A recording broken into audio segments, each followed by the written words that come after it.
So picture this. You are sitting at the kitchen table. Mm-hmm. It's like 2 in the morning. And you are desperately trying to figure out how to help a family member who is in a very real, very terrifying crisis with addiction. Yeah, that's a tough place to be. Right. And the absolute last thing you want to look at in that exact moment is a dense, multi-page packet of insurance paperwork. Oh, definitely not. I mean, you're already dealing with the fear, the exhaustion, emotional whiplash, all of it. And suddenly, on top of all that, you're expected to be fluent in this entirely different language. Right, like you suddenly need a degree in healthcare administration. Exactly. You're reading about deductibles, authorizations, network tiers. It honestly feels like you're trying to defuse a bomb while reading the manual in a foreign language. That is the perfect way to describe it. It is the absolute definition of a high-stakes, high-stress environment. And that initial administrative hurdle, just figuring out the pure logistics of how to get someone through the front door of a facility, it can be so wildly daunting that it actually prevents people from taking that crucial first step. Wow. It stops them completely. It really does, because, we have this culturally ingrained idea that when someone finally hits a breaking point and says, okay, I need help, the doors of the healthcare system just kind of swing open to catch them. Right, like in the movies. Exactly.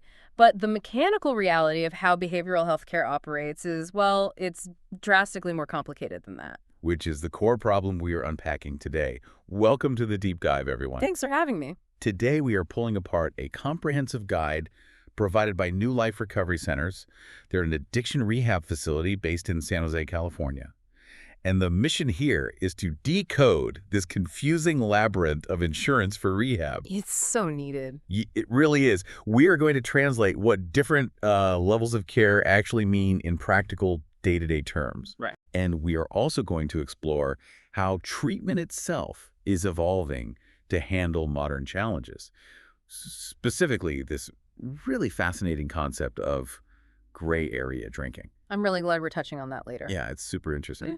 But, okay, let's unpack this financial side first. Let's do it. Because navigating this system is a massive pain point for families. Oh, absolutely. But, if we pull back the curtain on how these decisions are made, you transform from a passive, overwhelmed participant into an empowered advocate for your loved one. I love that. Empowered advocate. Right, because when you actually understand the clinical terminology these facilities use and the financial metrics the insurance companies use, you basically take back a significant amount of control over the situation. Okay, so let's get into those financial metrics. Yeah. Because before anyone can sit down in a therapist's chair or start talking about coping strategies, you usually have to figure out how to pay for the chair. Exactly. Nothing happens without the funding. So, the guide from New Life Recovery Centers points out a fundamental truth. Many California health plans do cover alcohol and drug rehab. They do, yeah. The guide specifically mentions ACA plans, PPOs, and employer-sponsored plans. But before we get into the catch, and there is a massive catch, let's clarify those acronyms so we aren't, just speaking in code. That is a very necessary starting point. Yeah. So when we say ACA plans, we are talking about Affordable Care Act marketplace plans. By law, these must provide coverage for mental health and substance use disorders as essential health benefits. Okay, so it's legally required. Exactly. Then you have PPO, which stands for Preferred Provider Organization. These are the plans that give you a bit more flexibility to choose your own doctors and facilities. Even if they aren't in the network. Right, even if they aren't directly in the insurance company's primary network. Though, you will pay a premium for that flexibility. Got it. And finally, employer-sponsored plans often include things like EAP or Employee Assistance Program. Oh, I've heard of those. Yeah, they are confidential, short-term counseling and referral services paid for by your employer. A lot of people actually forget they even have an EAP. Really? Oh, yeah. But it can be a vital bridge to getting into longer-term care. Okay, so those are the terms. But here is the massive catch that trips families up at that 2 in the morning kitchen table. Right. The paperwork might say addiction treatment is covered. But covered absolutely does not mean free. Not at all. And that is a huge shock for a lot of people. In the insurance world, a covered service simply means that the specific medical treatment is eligible for payment under the legal terms of your policy. That's it. That is literally it. It does not guarantee the insurer is going to pay the entire bill. It doesn't even guarantee they will approve the specific length of stay you or your doctor might want. Wow. Yeah. The patient or their family is almost always responsible for a complex web of variables. So let's break those variables down, Right. because if a family doesn't understand the mechanics of these terms, they can end up with a terrifying bill. A completely devastating bill, Yeah. yes. Yeah. So first, you have the deductible. This is the hard dollar amount you must pay out of your own pocket before your insurance company starts paying a single dime toward your care. So if my deductible is $3,000, I have to fork over $3,000 first. You are paying that first $3,000, yes. Then you have copayments, which are fixed fees, maybe like $50 a day that you pay for specific services. Okay, that seems normal. It is, but the one that really catches people off guard is coinsurance. Coinsurance. Right. This is a percentage of the total cost that you share with the insurer after your deductible is met. Okay, let's put some hypothetical math to that so we can really understand the gravity of coinsurance. Good idea. Let's say a 30-day residential rehab stay costs $30,000. You pay your $3,000 deductible. You still have $27,000 in costs remaining on the bill. Right. If your coinsurance is 20%, you are suddenly on the hook for over $5,000 additional dollars. Exactly. And that is assuming you are at a facility that is in network. Wait, what if they aren't? If you choose a facility that is not contracted with your insurance company, you are looking at out-of-network costs. The insurance company might only cover a fraction of the bill, or honestly, none at all. None at all. None at all, leaving you responsible for the vast majority of that $30,000 balance. This is exactly why verifying benefits before admission is so critical. Wow, okay. I was trying to conceptualize this whole verification process, and it feels a bit like buying a concert ticket. How so? Well, just because you bought a ticket and you are legally allowed into the arena, meaning your treatment is a covered benefit, that doesn't mean you automatically have VIP backstage access. I see where you're going with this. Yeah, it completely depends on what the bouncer at the door authorizes. And in this scenario, the insurance company is the bouncer. That is incredibly accurate. Let's push that bouncer analogy a little further because it illustrates the concept of prior authorization and medical necessity perfectly. Okay, let's hear it. The insurance company's bouncer isn't just looking at whether your ticket is valid. Before he lets you into that intensive VIP section, which would be like a 30-day residential rehab program, he is taking your pulse. Right. He is checking to see if your shoes are tied. He is asking a very specific set of clinical questions. What kind of questions? Like, are they trying to prove you are sick enough to need it or healthy enough to avoid it? They are trying to prove medical necessity. They want to know the current acute symptoms. They want to know the statistical risk of immediate relapse. Oh, wow. Yeah, they will evaluate the patient's previous treatment history, like have they tried outpatient therapy and failed. They will even evaluate the safety of the patient's home environment. That is so thorough. It is. The insurance company is constantly asking one fundamental question. Is this highly intensive, highly expensive, requested level of care medically necessary to keep this patient safe right now? Or could they be treated effectively in a less intensive, less expensive setting? Which brings up the absolute most terrifying moment for any family navigating this. The denial. The denial. You have spent weeks, maybe months, trying to convince your loved one to go to treatment. Yeah. They finally say yes. You find a facility, and then the bouncer says no. The insurance company denies the authorization for residential care. It happens all the time. The guide from New Life Recovery Centers explicitly says families should not panic here, but I mean, that seems like the exact moment panic is completely justified. The panic is definitely understandable, but it is misplaced if you understand the mechanics of the system. Okay, how so? Because the healthcare system has built-in mechanisms for pushback. A denial is merely a starting point for negotiation, but you have to know these levers exist in order to pull them. So what's the first lever? The very first step after a denial is to request the specific clinical reason for the denial in writing. In writing, not just over the phone. Exactly. Never just accept a verbal no over the phone from an administrative processor. Once you have the written reason, the facility's provider can submit additional clinical information that the reviewer might have missed. And if the insurance company still says no after looking at the extra paperwork, because the guide mentions something called a peer-to-peer review. What is that? A peer-to-peer review is incredibly powerful. It bypasses the administrative clerks entirely. The clinical director or the doctor at the rehab facility gets on the phone directly with the medical director at the insurance company. Oh, wow. Yeah, it is a conversation between two medical peers. Wait, I have to challenge that, though. Insurance companies are massive corporations, incentivized to save money by denying expensive claims. True. Why would their medical director suddenly change their mind just because a doctor from a local facility calls them up? Aren't they heavily incentivized to just say no again? That is a very logical assumption, but it ignores the concept of clinical liability. Liability. Okay, explain that. Well, when the administrative processor denies a claim, it's usually based on an algorithm or a checklist. But when the facility's doctor gets on the phone with the insurance company's doctor, the dynamic completely shifts. The facility doctor can say, look, this patient has a history of severe withdrawal seizures, they have failed outpatient treatment twice, and their home environment is actively dangerous. Right. Laying out all the facts. Exactly. And if the insurance doctor still denies the claim after hearing that, and the patient goes home and suffers a fatal overdose or a medical emergency, the insurance doctor now holds a significant amount of medical liability. Oh, I didn't even think about that. Yeah.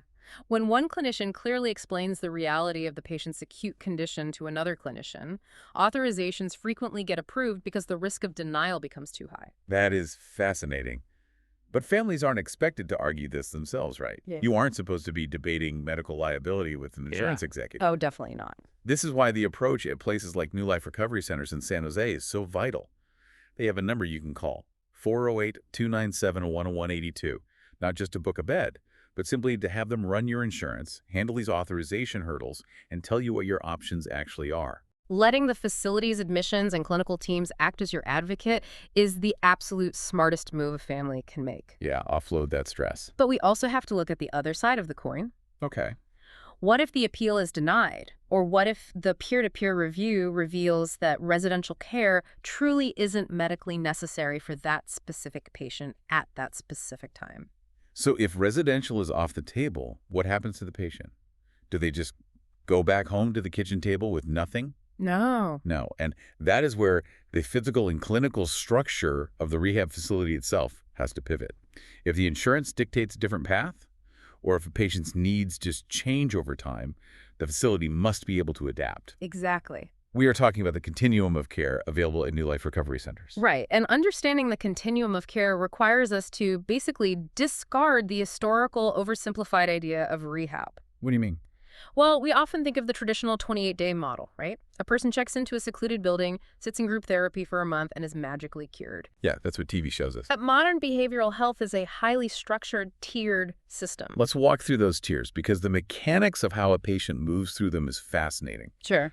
The very first step for a lot of people is supervised detoxification. But the source material draws a very sharp line here.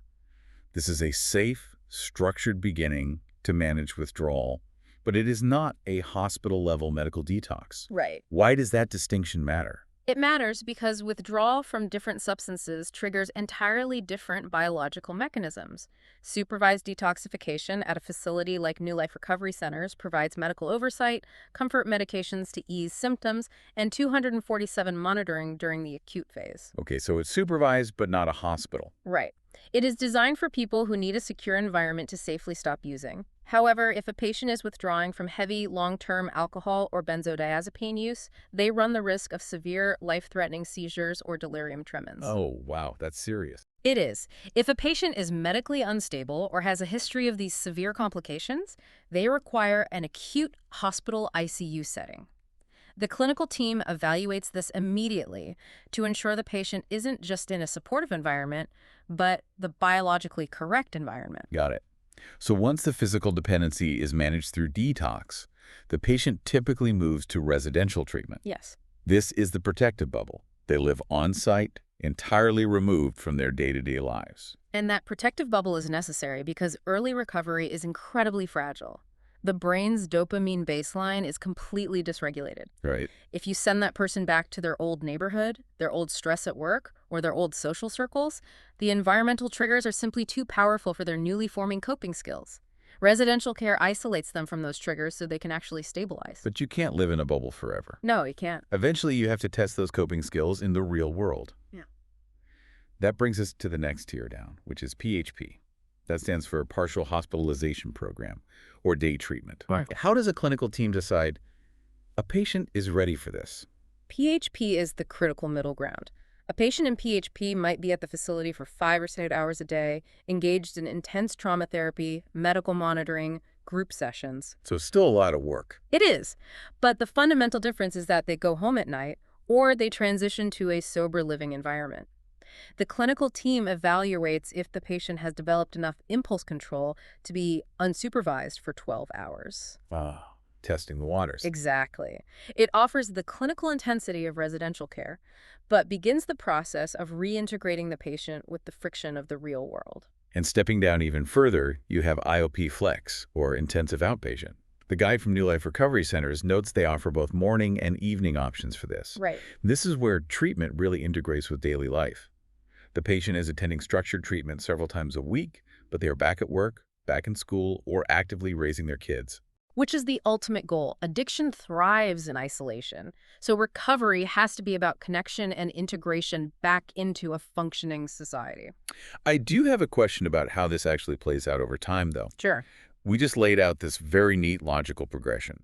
You start at the top with detox, step down to residential, step down to PHP, step down to IOP, and then you are fixed. Only it were that easy. Right. Is recovery really just a straight staircase down? The reality is actually much more complicated and rarely linear. The chronic illness model of addiction is much closer to how we treat diabetes. Diabetes. Yeah. A diabetic might need their insulin adjusted up or down depending on stress, diet, or biological changes. Okay. Addiction requires the same clinical agility. A patient might be doing great in intensive outpatient, maintaining their job, but then a massive life trauma occurs. A divorce, a death in the family, and they suffer a severe relapse. So is that considered a failure? Do they have to start the entire process over? Not at all. Yeah. Because of the continuum of care, they don't have to start from scratch. The clinical team can simply step them up the continuum, moving them back into PHP or residential for a few weeks to restabilize, and then step them back down. Oh, that makes so much sense. And conversely, some people never need detox or residential care at all. Their baseline allows them to start directly in PHP. The facility adjusts the care to the patient's real-time reality, rather than forcing the patient to conform to an arbitrary timeline. That adaptability is crucial because, let's face it, human behavior is messy. Very messy. And speaking of the nuance of human behavior, I want to shift our focus to an entirely different demographic. Okay, let's do it. We have spent this time discussing severe addiction, the kind of crisis that requires a protective residential bubble or medical detox. But the source material from New Life Recovery Centers highlights a fascinating demographic on the opposite end of the spectrum. They call it gray area drinking. The recognition of the gray area is arguably one of the most important evolutions in how we approach behavioral health today. The guide uses a phrase that really stuck with me. It says, sometimes the gray area is simply the place where healthier choices begin. I love that phrase. Yeah. We're talking about people who are not in total catastrophic crisis. They aren't getting DUIs. They aren't drinking in the morning to stop the shakes. They are holding down successful jobs. Exactly. But they are highly concerned about their own intake. The single glass of wine to unwind after putting the kids to bed has slowly morphed into a whole bottle. They are waking up feeling sluggish, regretful, and trapped in this subtle, exhausting cycle. The psychology of the gray area drinker is completely fascinating because society has conditioned us to view alcohol use disorder as a strict binary. What do you mean by binary? The cultural narrative tells us you are either a normal, responsible drinker or you have hit absolute rock bottom and lost everything. Right. There's no middle ground in the movies. Yeah. Because gray area drinkers haven't hit rock bottom, they look at the continuum of care we just discussed, especially residential treatment, and they think, I don't fit that profile. I am not that sick. I don't belong there. And because they think they aren't sick enough for rehab, they don't get any help at all. Precisely. They fall into this dangerous middle ground where they suffer in silence. They bargain with themselves every morning that they won't drink tonight.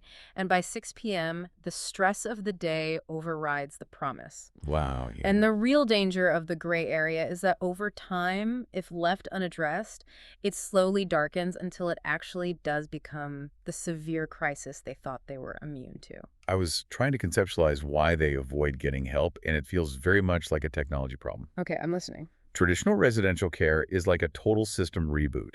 Your computer is crashing, the screen is frozen, it is completely unusable. You have to shut the entire system down, unplug it from the wall, and rebuild the operating system from scratch. You have to pause your life.